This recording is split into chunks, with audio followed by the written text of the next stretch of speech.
Renault Mégane, a car which hasn't really got much of a reputation or a following really, and it's a shame because it's actually a very charming little French car. Unfortunately, however, this particular model has some really annoying thing about it that spoils what is otherwise a really good little car. It's a shame. The Mk1 Renault Mégane, it's a good little car.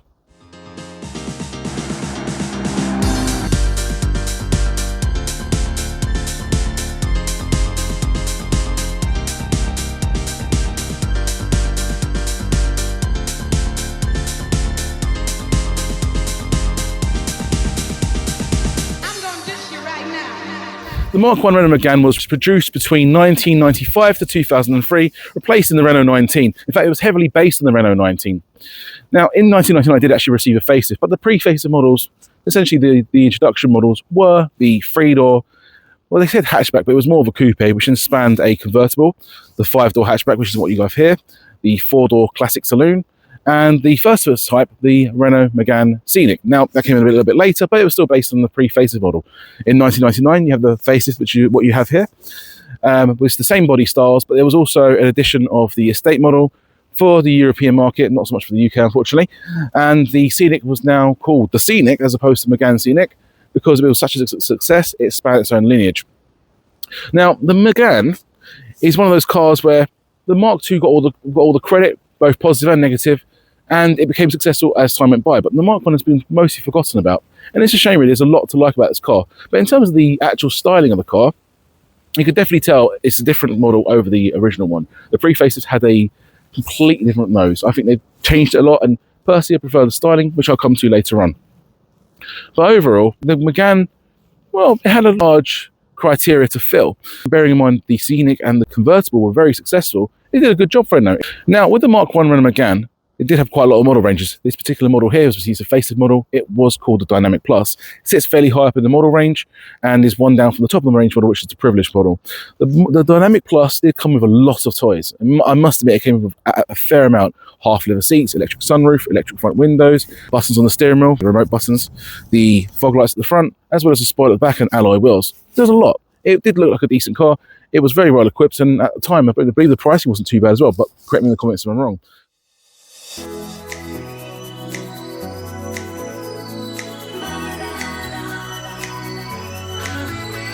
It's murder on the dance floor, but you better not kill the groove, DJ.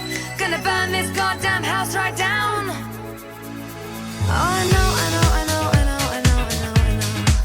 about your kind. And so I'll have to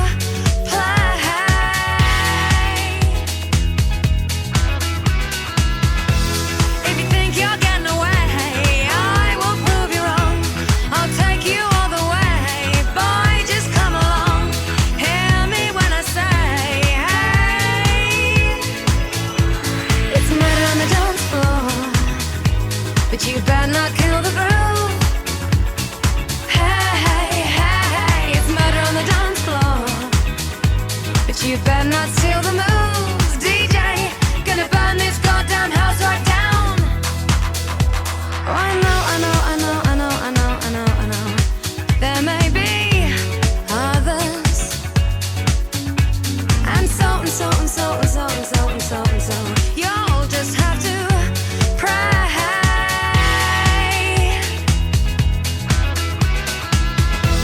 If you think you're getting away, I will prove you wrong. I'll take you all the way. Stay another song. I'll blow you all away. Now let's look at the styling of the Mégane.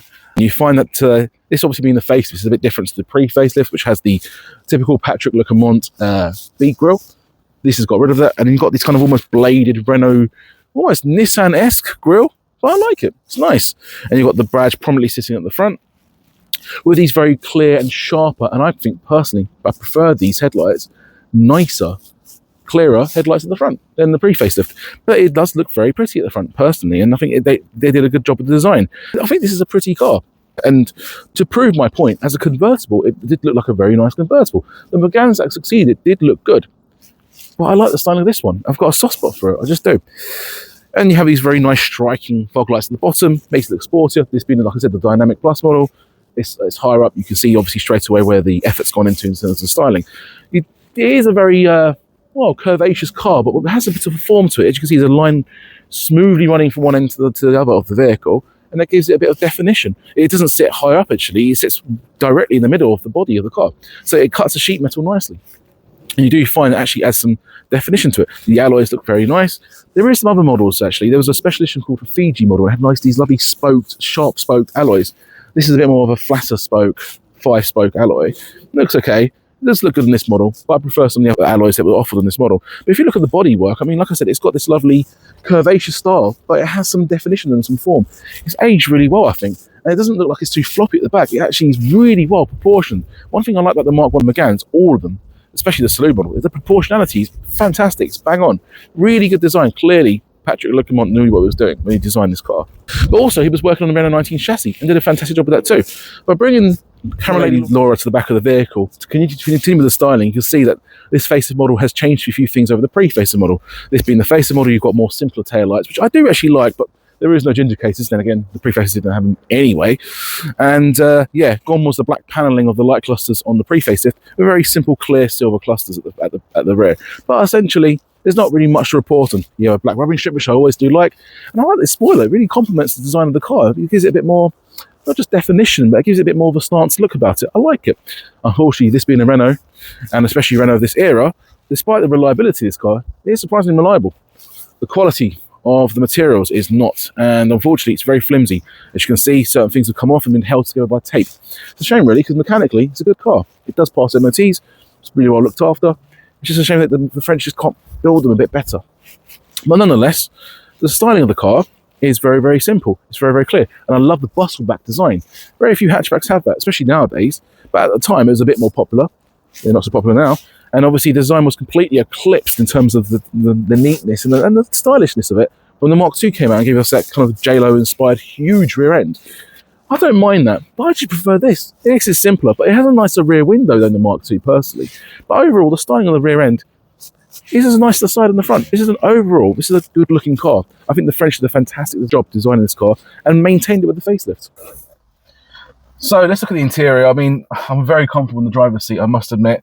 And it does look very nice, styling-wise. I love this deck lid over here. You have no T-shop at this point, so I'm sorry if you're a driver, you're not going to be able to put your teas and biscuits there. But looks good. Styling-wise, is very, very nice. There was a bit more of a tweak on this over the pre-facelift model. And styling is good. Quality, not so much. Don't like it. I think even the badge is wearing off. I mean, this is a low model example. I mean, come on, it could do a bit better than that. There is a lot to like, though, and there's a few quirks about the interior which I do actually like. I like, for a start, that although the locking button's down there, which is a bit of a pain in the neck, there's a light up there to let you know when the doors are unlocked. That's good. I also like the fact that you have the buttons remotely here, and they're really well designed. In fact, they've had such longevity to them.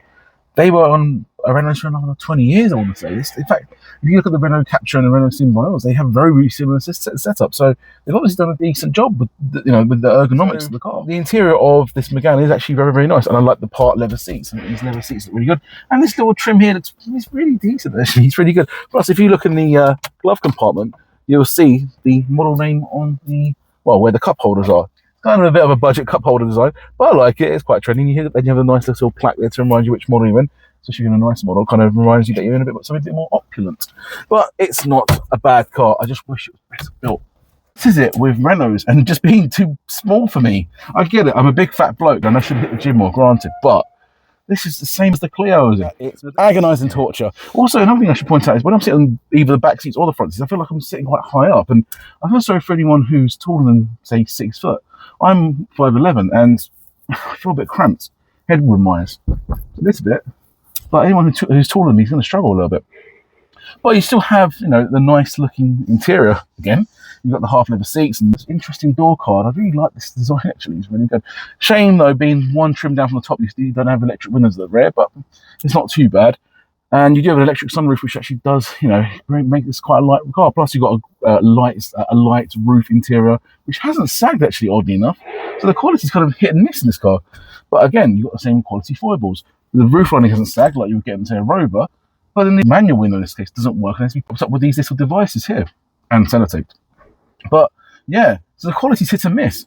The door cards are really good quality, albeit a bit on the firm side, but it hasn't fallen apart. The roof lining is really good quality actually, and smooth. There's no sagging whatsoever. Yeah, the window doesn't work properly, and it's again a hit and miss. Oh, it's cold out there. Right, okay. So this particular one is obviously the post facelift model. And it is the 1.6 Dynamique Plus. Now, the Dynamique Plus was one down from the top of the range model, which was the Privilege.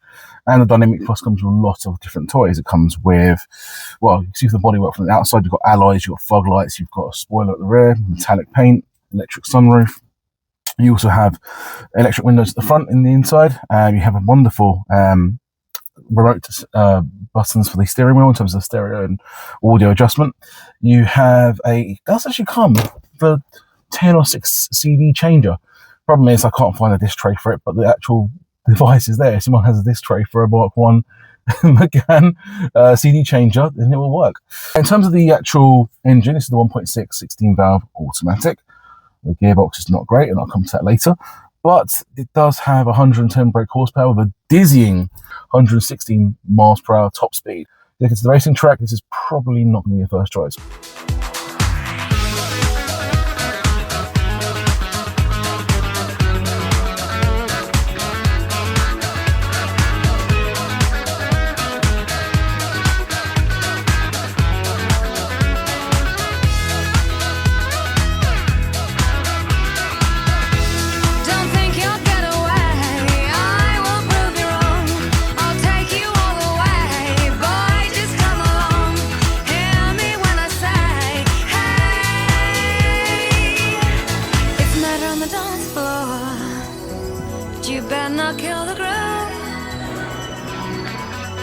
So what is this car like to drive?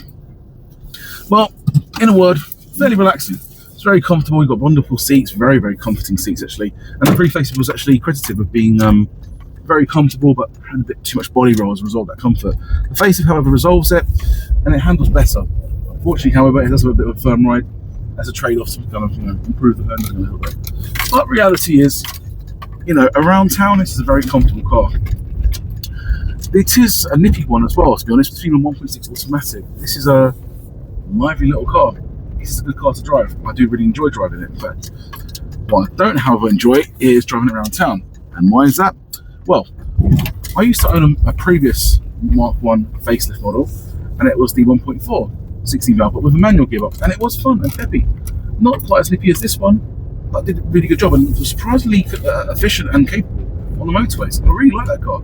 This has been the 1.6 16 valve. You think be more peppier. In many ways it is, but it's let down by one key component of this car that's really irritating, and that is the terrible automatic gearbox. Now, these gearboxes are notorious for being unreliable.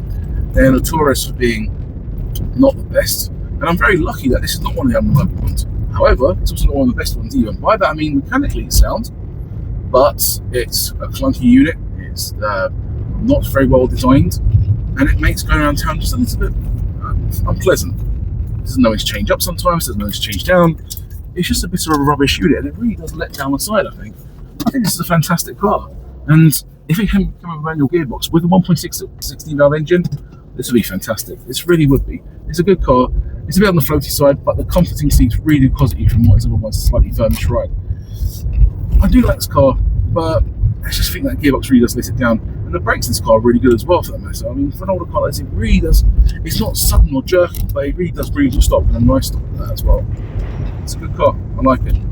But it has a few faults here and there. And it doesn't also help that the interior trim is just a bit on the flimsy side. In fact, all of it, whether it's the interior or the exterior, all of it's a bit flimsy feeling. Mechanically, it's reliable. Gearbox, brakes, suspension, engine. Even the automatic transmission feels solid. It feels mechanically sound. It feels very capable mechanically. But in terms of the actual gearbox letting the car down, it ruins the ride around town. Not so much on fast A roads or interesting B roads or even motorways. It's okay on those roads. It's just around town, really. But it is a good car, marred by a few irritating niggles, unfortunately, and therefore it's not quite as good as contemporaries of its time. The Mark IV Golf, the Mark IV Astra, the Mark I Focus, and even the Toyota Corolla at the same time. What score do I want to give it? Well, I'll be frank with you. If it was a manual gearbox, this was scored very, very highly. It would just be the trim letting this car down. I'll give it a 9 out of 10, I think. It is a bit firm on the ride, you can probably hear, despite the seats comforting me very, very nicely. And the brakes are very, very good. It actually feels like it's got a very small footprint. It's very easy to parts car, and therefore it makes quite a good first car actually. And actually, it should be a quite good, decent car around town. What does let it down is that terrible gearbox. But with the attacking quality of the trim and the rubbish automatic gearbox, I'm sorry, but this is a crap gearbox. It just falls short of being a good car. Well, actually, I'll be honest with you, I think I'm going to give it a 6.5 out of 10. That gearbox is just so dim-witted and it's just so daft. It's okay on the move, but if this sort of vehicle can primarily used to pop to the shops or go to school or do the school run or even go to work, and yeah, you can do better. Shame, really. This Renault onto a bit of a winner with this car. It's comfortable, it's economical, it's reliable, and it looks good. And it's very well equipped, and at the time it was really affordable. That was just so nice. And it's a shame because the Mark II was an improvement in pretty much every dimension apart from one key area, reliability. And as a result of that lack of reliability, it marred the reputation of what is actually quite a good and capable little car. But I think it's a bit of a shame we're still losing these cars at a rapid rate, and I really hope that there's a group or fan base or something that will appreciate them. Not to say that it's not going to be appreciated in groups like the Festival of Exception. This is a 52 reg and it's ULEZ compliant, and yet it's definitely a Festival of Exception worthy at this stage. Otherwise, it's a really good car, but it's only a 6.5 out of 10 for me. Anyway, I hope you enjoyed my content. I hope you like my channel. Please hit subscribe, it really helps me out in terms of growing my channel. And please don't forget to like my video. Thanks very much for watching. I'll see you soon. Bye bye.